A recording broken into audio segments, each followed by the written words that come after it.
So this video is going to be on bishop g5 in the Nimzo, which isn't a very challenging variation and hasn't been played by any top players in a while in a serious game.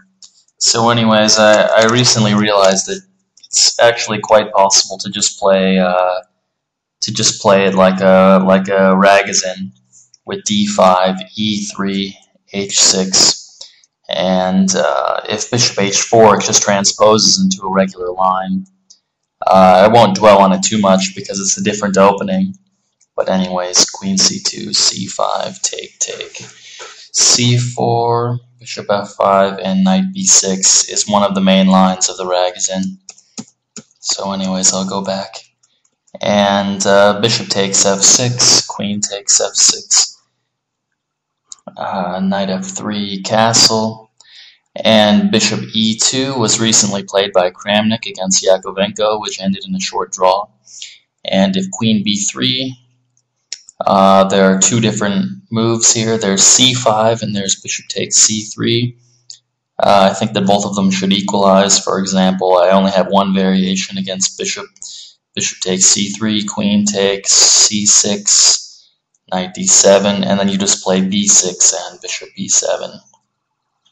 And it's very hard to challenge this line, take, and you can just play rook fc8, rook c7, rook c8, and queen e6. And the position should be approximately equal here.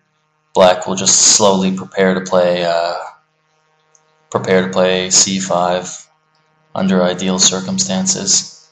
So anyways, this sort of variation is a little bit dull perhaps, but it's also interesting to play c5 and take, and this ending was recently played, but I think it's extremely hard to get anything after bishop e6, after bishop e6 in this variation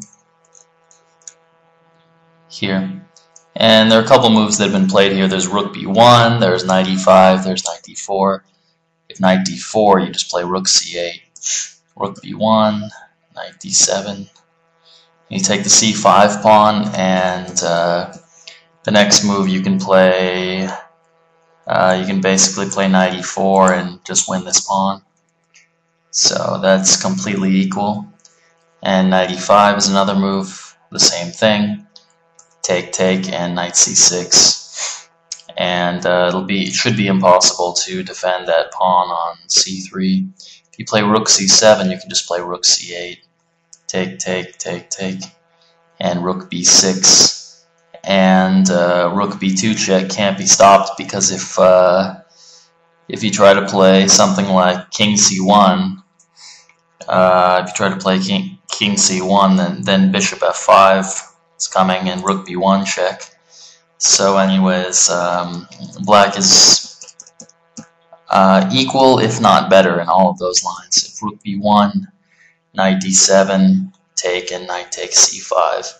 And it will be similar, and probably should win the c3 pawn. So anyways, I'll go back.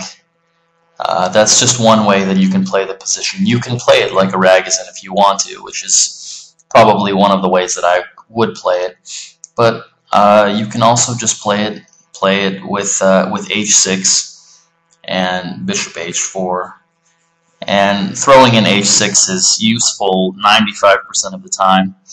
You always have the possibility where you can play g5, and if in almost any other variation, like if you were to turn it into a sort of Benko type of position, like after c5 hitting the center, d5 is the main move now. If you turn it into a Benko, for example, castle, e3, and now b5, the fact that the bishop is on h4 is extremely good for black, because now you get a sort of Benko position where the bishop is in the middle of nowhere. The bishop is over there somewhere in Arkansas, and it should be very easy for black to get active play in this line. So this is one active way that black can play with take and d5. And if you go back, the main line here is to play d6 e3, and there are multiple ways that black can also play this position. He could try to win a pawn with take and g5, and then knight takes d5, but I think it's a little bit risky. For example, check and queen takes, and the d6 pawn is a little bit weak. h4 is a possibility. Maybe black's okay there, but I think it's better for white. So it is risky to try to win a pawn in this fashion. I think the simplest way to play it that might offer the best winning chances, besides that sort of variation where you turn it into a Benko Gambit sort of thing, is to play it with simply take, and queen e7, knight f3, knight bd7, and black benefits from the fact that he didn't castle immediately. So, for example, in the variation with queen c2, e5, knight d2, of course you can't play bishop d3 because of the fork with e4, so you play knight d2. And I think it's best to not play e4, even though e4 is possible. It's possible to play it like this, e4 and castle, g5 and knight e5. And you can't take the pawn here. Take. You could play f5 and f4 and win the bishop on g3. So rook e1, knight g6, and this position should be approximately equal also.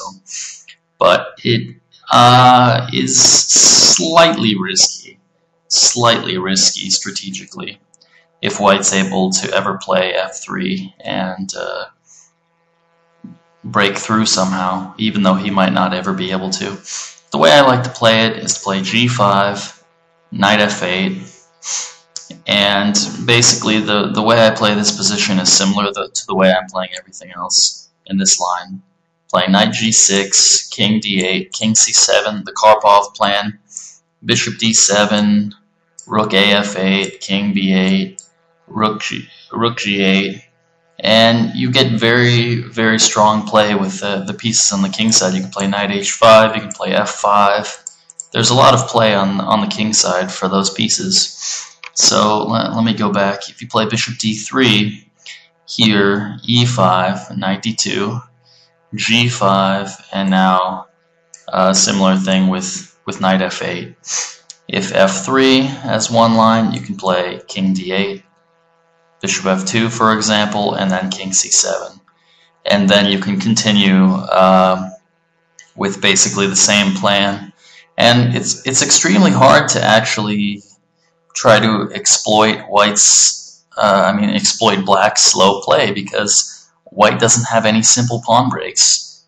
That's a problem with this pawn structure for him. He can try to play h4, he can try to play f4, but all the time he's risking opening up the game in black's favor, and black's king is extremely safe on c7. So for those reasons, I really enjoy playing the black side here.